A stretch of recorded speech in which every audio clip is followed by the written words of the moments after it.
Hey everyone, Merry Christmas. It is finally Christmas week. I hope that you are all enjoying time off school or just being home, singing Christmas songs, drinking hot cocoa, and enjoying the Christmas spirit. Over the last couple weeks, we've talked about what Christmas is truly about. How Christmas, the word means Christ's coming, the coming of the one who's going to save us, the one who's going to restore the relationship between humanity and God. And so today I wanted to bless you guys and read you the story from the Jesus Storybook Bible, the Nativity Scene. It's one of my favorites, and here it is. He's here. Everything was ready. The moment God had been waiting for was here at last. God was coming to help his people, just as he had promised in the beginning. But how would he come? What would he be like? What would he do?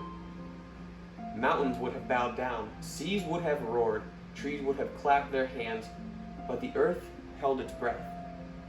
As silent as snow falling, he came in, and no one was looking in the darkness. When no one was looking in the darkness, he came. There was a young girl who was engaged to a man named Joseph. Joseph was the great-grandson of King David. One morning, this girl was minding her own business when suddenly a great warrior of light appeared, right there in her bedroom. He was Gabriel. He was an angel, a special messenger from heaven. When she saw the tall man standing there, Mary was frightened. "You don't need to be scared," Gabriel said. "God is very happy with you." Mary looked around to see if perhaps he was talking to someone else. "Mary," Gabriel said, and he laughed with such gladness that Mary's eyes filled with sudden tears. "Mary, you're going to have a baby, a little boy. You will call his name Jesus. He is God's own son. He is the one. He is the rescuer. The God who flung planets into space and kept them whirling around and around, the God who made the universe with just a word, the one who could do anything at all, he was making himself small and coming down as a baby." Wait, God was sending a baby to rescue the world? "But it's too wonderful," Mary said, and felt her heart beating hard. "How can it be true?" "Is anything too wonderful for God?" Gabriel asked. So Mary trusted God more than what her eyes could see, and she believed.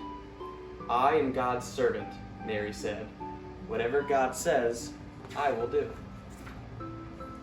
Sure enough, it was just as the angel had said.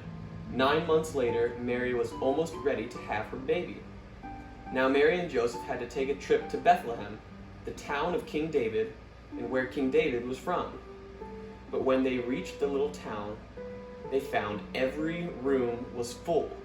Every bed was taken. "Go away," the innkeeper told them. "There isn't any place for you." Where would they stay? Soon Mary's baby would come. They couldn't find anywhere except an old, tumble-down stable. So they stayed where the cows and the donkeys and horses stayed. And there, in the stable, amongst the chickens and the donkeys and the cows, in the quiet of the night, God gave the world his wonderful gift. The baby that would change the world was born, his baby son. Mary and Joseph wrapped him up to keep him warm. They made a soft bed of straw and used the animals' feeding troughs as his cradle.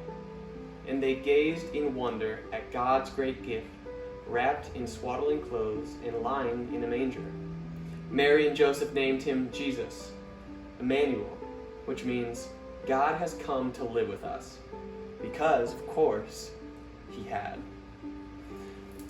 So as you open your presents this Christmas, and as you enjoy all that Christmas brings, remember why we celebrate Christmas. Remember God sending his son to earth to redeem us and to save us. Have an awesome Christmas. Merry Christmas, everyone.